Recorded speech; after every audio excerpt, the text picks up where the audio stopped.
Akkam jirtu hordoftoota televezyiinii OBS kun yeroo qophii harka fuuneetiin har'a Abdii Gadaa isin wajjin tura. Namni har'a qabadhe immoo abbaa kitaaba kanaati. Abbaan kitaaba kanaa kitaabni kun Waaree Imala Sirna Keenyaa jedha.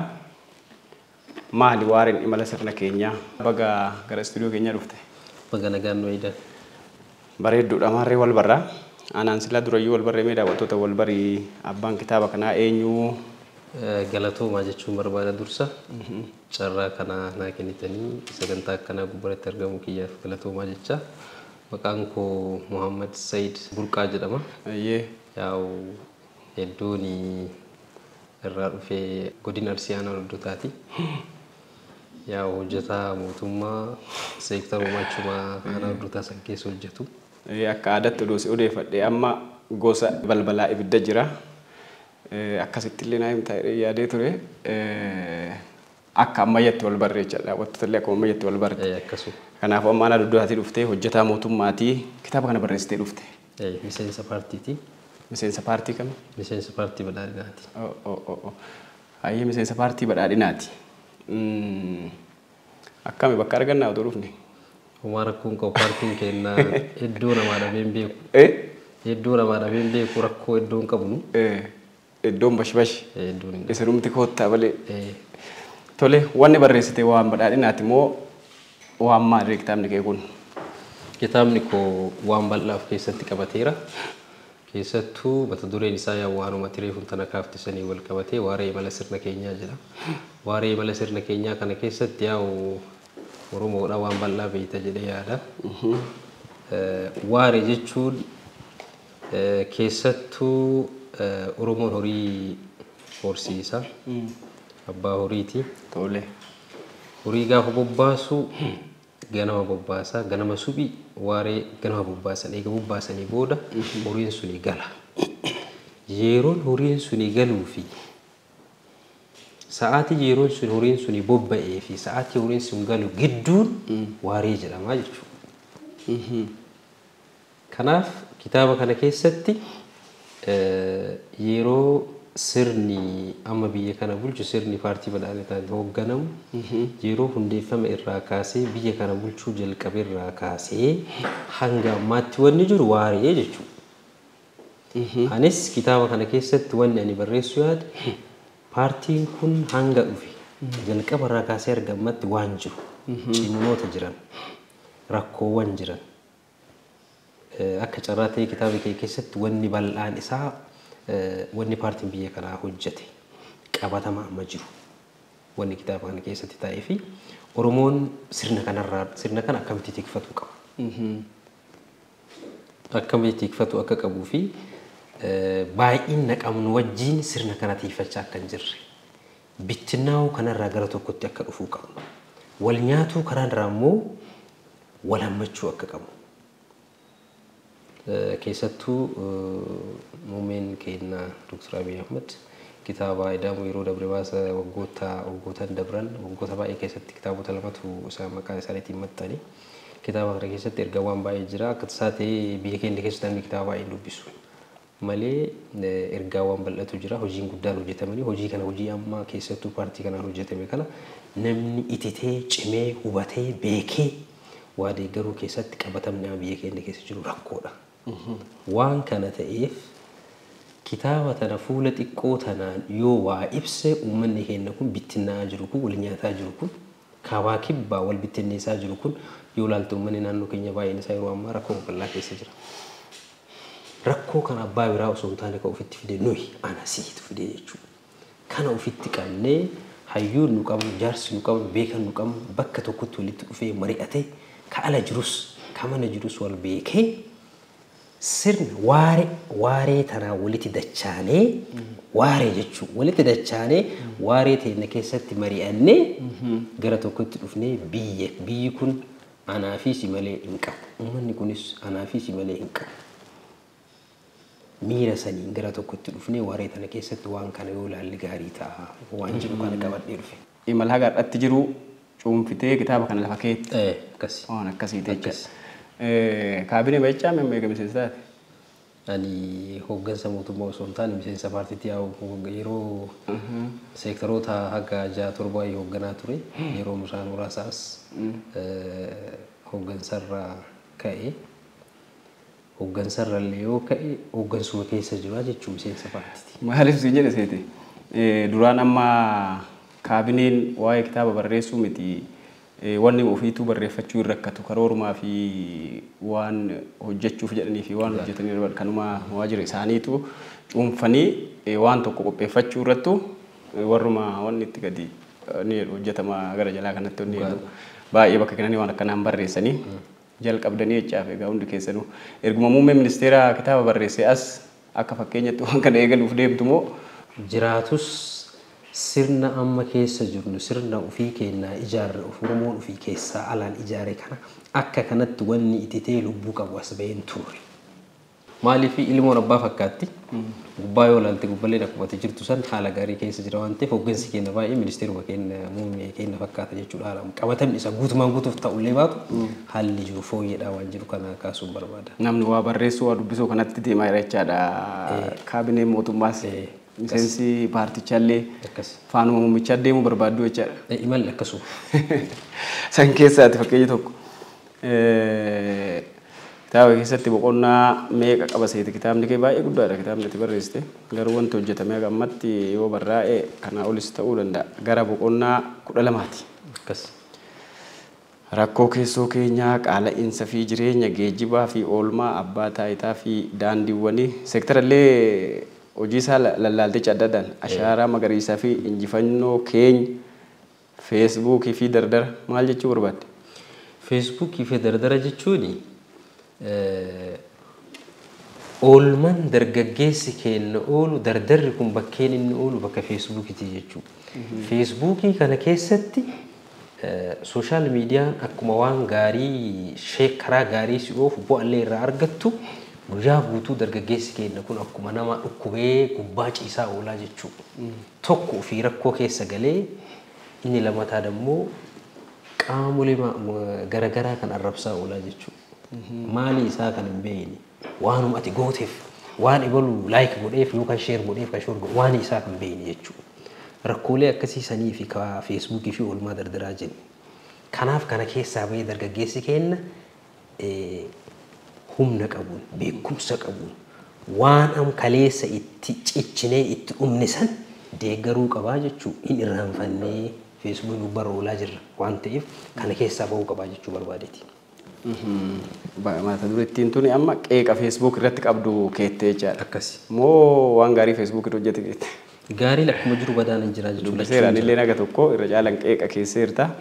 Dhugumallee baga qeeqxee waan inni fayyaduuf oolchuu qabnaadha walitti qabaa achi keessatti agalaaletti xiqqoo erga kitaaba kana sirra argadhe keessa deddeemee ture. Caasaa nageenya fi biyya kan jedhus arguutti jira achi keessatti argeera. Mee bakka tana gadi qabnee odoo laalle maal xiinxalte ati akka miseensa paartittis rakkoon guddaan amma biyyi tun qabdu nageenya.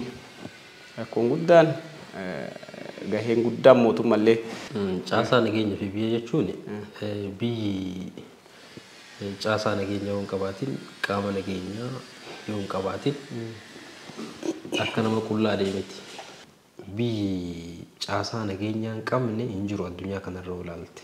Biyya kamuu biyya dimookiraasii qaban jettee yaaddu keessattuu biyya kamuu nageenyaa jiraatu hawaatu caasaan nageenya murteessaadha. Wabii biyyaatii jechuudha. Ammas gaafa laaltu biyya kana keessatti gaafa rakkooleen garaagaraa keessa falaa uumamu nageenya kiyyaa fi kee nageenya kawaa qabu kawaa dhabee guutuu isaa qixa akka tasgabbeessuu danda'u caasaa nageenyaati. Akkasumatti kaasanillee caasaan nageenyaa barbaachisummaa caasaa nageenyaa jechuudha. Caasaan nageenyaa kun amma gaafa laaltu akkuma biyyaatittuu rakkoolee yeroo dabre akka biyyaatti nu mudataa ture waggoota 2-3 dura nu mudatan keessa caasaan biyyaa gahee guddaa taphateera. Nageenya keenya mirkaneessuu keessatti waan guddaa hojjeteera. Borus abdii guddaa uummanni irraa qaba akkuma kaleessa waan guddaa hojjetee jechuudha. Kana keessa gaafa laaltu akkuma garaan haadhaa burree jedhamu caasaan nageenyaa kun guutuun isaa karaa guutuu ta'een akkaataa mootummaan barbaadamu saniin hojii hojjetaa jiraatee gaafa laaltu ammas gaafii guddaadha. Waa kallattii keesseerta achi keessatti. Kaayira. Yeroo argadhee waan ta'e dubbisuu dandeenye fadhamma. Rakkoo qabu. Daawwattoonni immoo achi keessaa argachuu danda'u. Maaliif namni waan keessa jiraachaa jiru hin beeka waan ta'eef waan jiru barreessitaa waan hin jirre yoo ta'e namatu si taajjaba. Haala keessa dabni jiru nageenya wal qabatee as keessatti maammeen isas barreesseera waan nuti jirru kana jechaadha. Finfinnee fi Shaggar waan jechuu barbaadde dubbiseera. Mee daawwattoota xiqqoo keessa irra bahi Finfinnee fi Shaggar maal ta'an? Wal dhabamoo walii galee? Finfinnee fi Shaggar yaa'u siistarii obboleeyyan jirri. Jirri obboleeyyan jechuun danda'ama. Finfinnee yaa'u beekamaadha. Finfinnee jechuun magaalaa guddittii teenya akkasuma immoo magaalaa Oromoon ilma isaatii ol jaalatu jechuun ni danda'ama. Akkasuma yeroo ammaa iddoolee hojiilee misoomaa gurguddaan akka biyyatti keessatti akka urjiitti mul'ataa jiran keessaa hojii tokko jechuudha. Waan tokko. Inni biraa argisiiftuu Oromooti. Maalummaa seenaa kanumaa fi waaree kana keessatti bal'inaan wanni ilaalame baay'eedha wanni jedhee sii kaasuu barbaadeef. Shaggari namoonni baay'een kallattii garaagaraatiin ilaaluu danda'an. Ati walitti hiite kaaftee Finfinnee fi Shaggar jettee? Magaalaan Shaggar jechuun yeroo ammaa magaalaa jarri garaagarummaa hin qaban jedhee yaadu. Namoonni garaagaraa karaa garaagaraatiin akka garaagaraatti ilaaluu danda'anii qeeqni garaagaraa jiraachuu danda'a, komiin garaagaraa jiraachuu danda'a. Namni waan galleef, namni waan hubanne waan garaagaraa kaasuu danda'a. Garuu kitaaba kee keessatti akkaataa itti kaase jarri lamaan obboleeyyanii malee ajandaa addaa of keessaa hin qaban. Akkamitti obboleeyyan akka ta'e dubbisee argata jechaadha. Dubbisee argata. Kitaabni kunis yeroo muraasaan booda. Bosonaaf qabsoo Oromoo maal jechuu barbaadde? Qabsoo Oromootii fi bosonaa wal qabatee mata duree san keessatti wanti inni kaasuu barbaade. Oromoon qabsoo. Bakka dubbii tana dafnee arginaaf anis dafee bakka garaa qabu. Qabsoo Oromoo fi bosona jechuu wal qabatee wanti naannoo sanitti kaasuu barbaade ifa baay'isee. Dhaqaatuma laalaa nuun jettamoo nuu ibsite? Qabsoon keenya kun yeroo baay'ee gara bosonaa kanatti fiiga. Gara bosonaa kanatti fiiga. Gara bosonatti fiiguu caalaa yeroo ammaa keessa jiru kana keessatti namni karaa garaagaraatiin dhifaa bilisa illee qabsaa'uu illee danda'a. Iddoo keessa illee seenne akka paartiitti namni kamuu namni komii garaagaraa illee qabu akka paartiitti as dhiyaate akka paartii tokkotti mootummaan qeeqa addaa namni barbaade yaada barbaade kaasuu danda'a. Ufitti as qabanii naaf obsanii yaada garaagaraa ijaarsa guddatu jira biyya keenya keessa amma. Namni qabatamaan immoo waan kana raasaa laalee amanuu dhabuu dhiisuu danda'a. Garuu wanni jiru ijaarsi jiru gaariidha waan ta'eef achi gaa gabuus gara bosonaa haga fiinu walumatti as laafnee wajjiin mari'annee seentaruma safaruma bareedu idduma gaarii bareedu gubbarra teennee fuula dura wal teennee wal qeequu ni danda'ama jechuu barbaadeeti. Eessarraa garamitti deemaa eessaa ka'e eessa ga'ee ka jedhu barreeffachuun kun waan jajjabeeffamuu qabu maaliif namni waan ofii hojjete yoo namatti himuu hin danda'in waan inni hojjete sun ofii isaatii qofa sitti hin dubbatu agarsiisuu qabda waan hojjette. Amma yoo waan kana maxxansitu kitaaba kana maxxansitu akka kitaaba dhuunfaa keetti maxxansitamoo akka qajeeltoo dhaabaa ho'itti maxxansitamoo akkamitti ilaalle kitaaba kana? Kitaabni yaa'u kitaabni waaree mala sirra keenyaa jedhu yeroo gabaabaa keessatti uummata keenya bira gaha.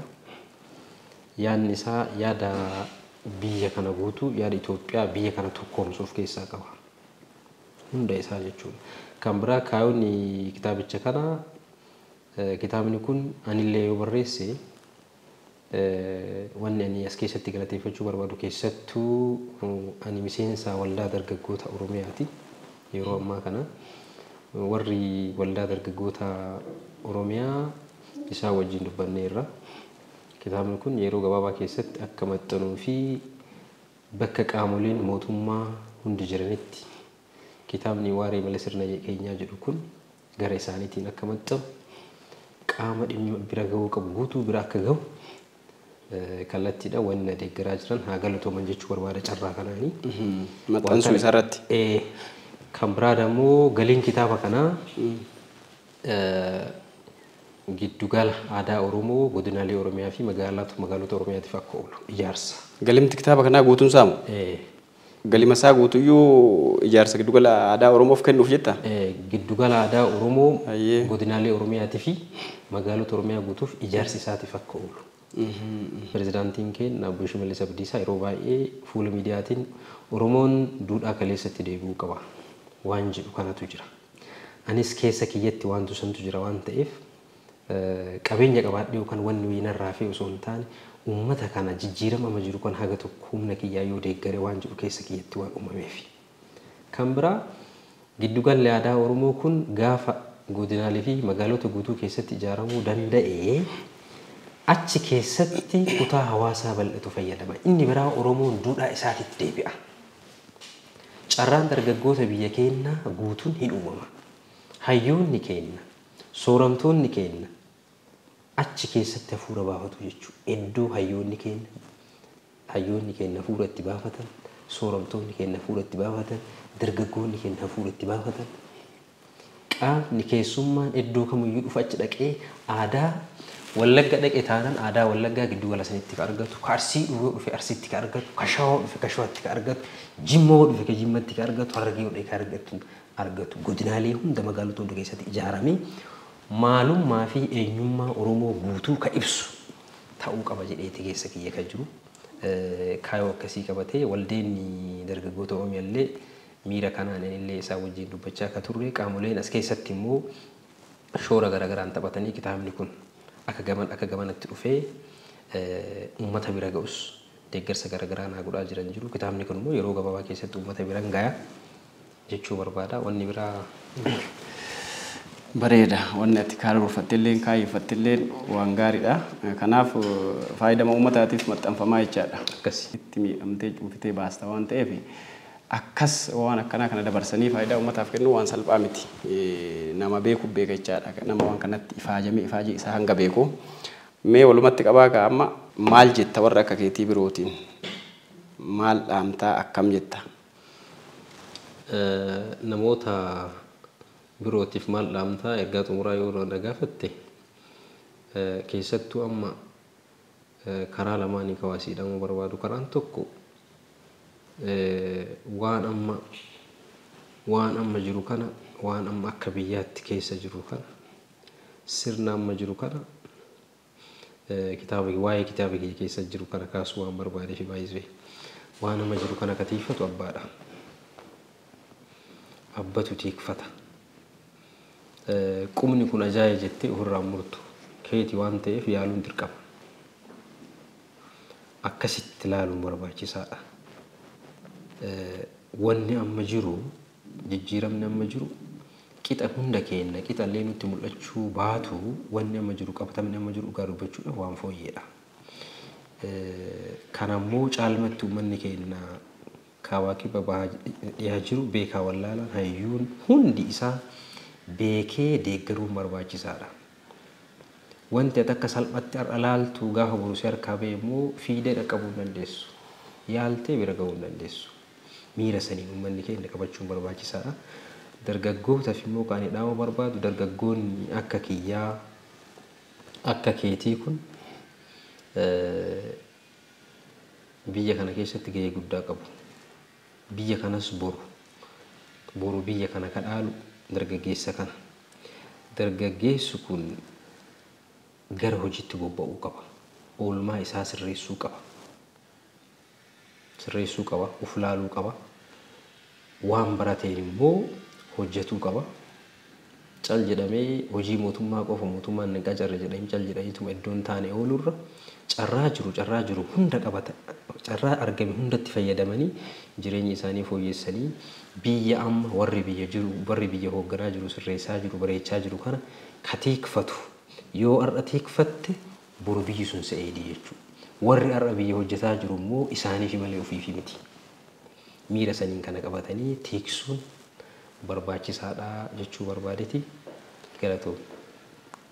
Asitti immoo amma dabaltee odoo kaastee ka yaadu waan kana faayidaa uummataaf yaadde eega ta'e gatii akkasii baasuu qaba. Asirratti gatii keetteertaami. Gatiin isaa qarshii 300 maallaqa Itoophiyaa jechaadha. Akka US doolaaritti immoo 30 akka asirra jirutti. Kanaaf yoo baay'isee gurgurame faayidaa uummataatiif waan ta'eef akkaataa kamiin gabaatti baastee faayidaa uummataa ati yaaddeef kana akka dhuunfatuuf karoorsatte waan kana isallee akka achuma keessa dhaamtu barbaadee ture.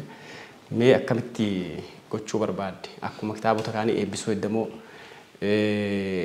bifa dirqamaatiin faca'ee akka gatii guddaa baasu yaaddemoo akkamitti uummatatti himta waan kana maaliif irratti hirmaate namu faayidaa uummataati waan ta'eef akka gatii godhatuuf. Yaa kitaabni waara imala sirra keenya akkamitti uummata bira gahaa karaa dhuunfati immoo karaa biraatiin kan jedhu kanaan wal qabatee tokkoffaa kitaabichi gatii kitaabaa kana uummanni keenya bal'aadha baay'isuu. Uummanni keenya bal'aadha qarshii 300 miti qarshii 100 illee osoo goone karoora yaadne kana ol milkoofna malee kana gadi milkoofna. Ummata bal'aa qabna.